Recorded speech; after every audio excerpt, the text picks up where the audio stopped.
you. It was said by Wordsworth at the time of the French Revolution, bliss was it in that dawn to be alive, and to be young was very heaven. Now, whether that was true in 1789, I think would be a very good subject for debate in this great institution. But if you choose a random person in the world today, there is no doubt that it is true today. And this is in no small part due to globalisation. We heard a cacophony of caricatures and a veritable haystack of straw men, quite frankly. But the fact that China is today more protectionist than Australia doesn't mean to say that China becoming less and less protectionist and moving away from the siege economy it once was hasn't had enormous benefits for the people of China, and particularly for the poor of China, and even more for countries such as Vietnam. And I shall use some statistics, only some of those will be about national income. Why is national income important? Well, because if you live on the edge of starvation, increasing your income and becoming a little bit richer means an awful lot. It may not mean so much in the West, but it certainly means an awful lot if you live in dire poverty. So today, if we look at poverty in India, Bangladesh, or indeed in our own country, we're moved by it and moved to action indeed. But when I talk about poverty in this context, I mean that until recently, 80% of the world's population lived one bad harvest away from starvation. Until 40 years ago, that was true of 40% of the world's population. A huge proportion of the world's population didn't have enough to clothe, feed and house themselves, never mind provide themselves with education and healthcare.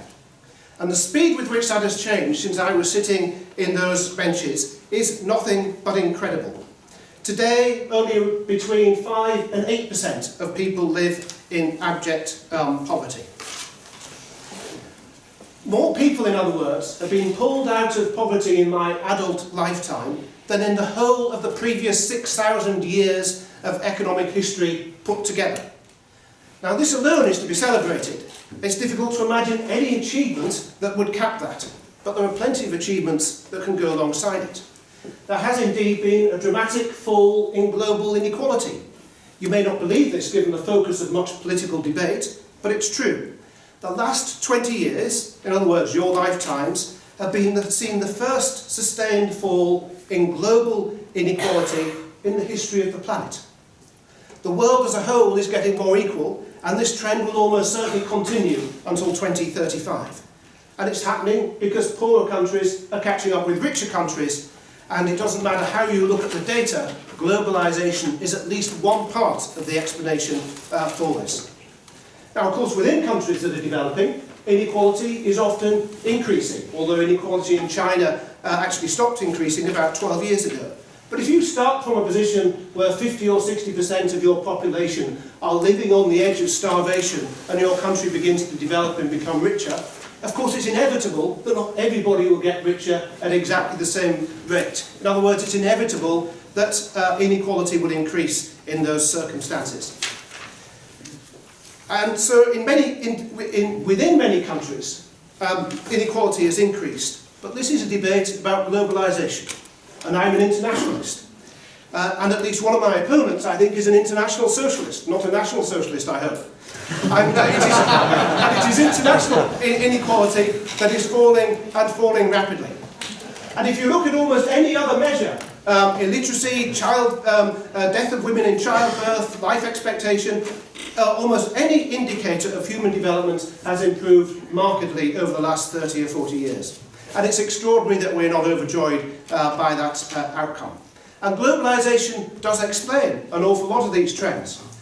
In the last 30 years, China has reduced its average tariff from 32% to 3.8%, much more relevant than whether China has higher tariffs than the United States. India from 27% to 5.8%. And wherever you look, you find the fingerprints of globalisation on the rapid development of the world's poorest people. If you make pairwise comparisons of countries, for example, Vietnam versus Pakistan, or Chile versus Venezuela, or Brazil, if we think that Venezuela is a special case, or Australia versus Argentina. Argentina once was richer than Australia before Argentina adopted highly protectionist policies in the 1950s. You see that openness is the key to development. And of course, sadly, the world's most protectionist continent, Africa, is still the world's poorest continent. But we shouldn't limit our view of globalisation to observations about markets and the economy, important though that is if you live in dire poverty. People are concerned that globalisation undermines local cultures. I would argue that globalisation enriches local cultures.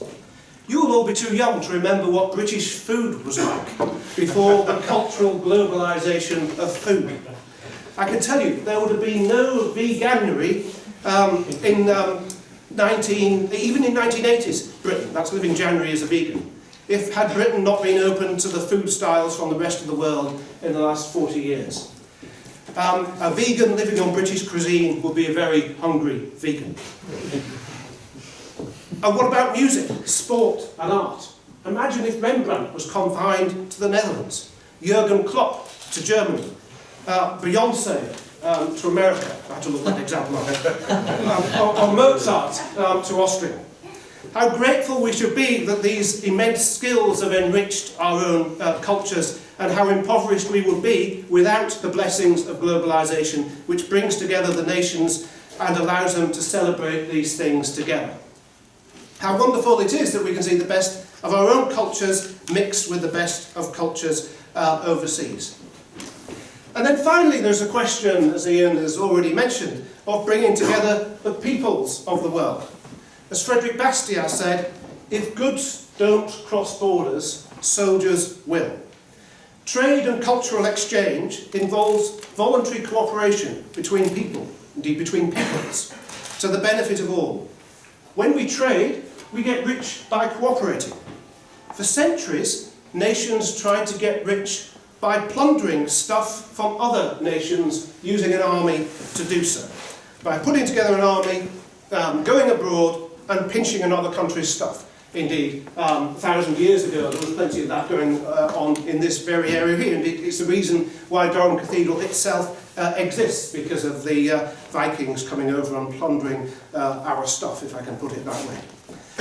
And the build-up of protectionism at the end of the last era of globalisation, at the end of the 19th century, can be connected quite clearly to the development of the tensions that led to the First World War. And it's worth noting, in fact, that the period from 1980 to 2020 has been actually one of the most peaceful, despite all the problems we face, despite the threats of terrorism, despite events such as 9/11, in terms of people being killed in wars, it's been one of the most peaceful periods in the world's history. So, ladies and gentlemen, if this motion had said globalisation has done some harm, then it would be more difficult to attack. If it had said globalisation alone does not make countries rich, and there I would agree with the proposer, then it would have been correct. But to argue that globalisation has done more harm than good is to discount the good it has done beyond all credibility. And I think you owe it to the billion or more people who will go to bed tonight on a full stomach today, because of the development that globalisation has facilitated, to oppose this motion. Let's open ourselves to the world and defeat the forces of protectionism, populism, and I certainly sensed a bit of pessimism as well in the proposition's case. You've lived through the most stunning period in the world's development, and that is in no small part due to globalisation.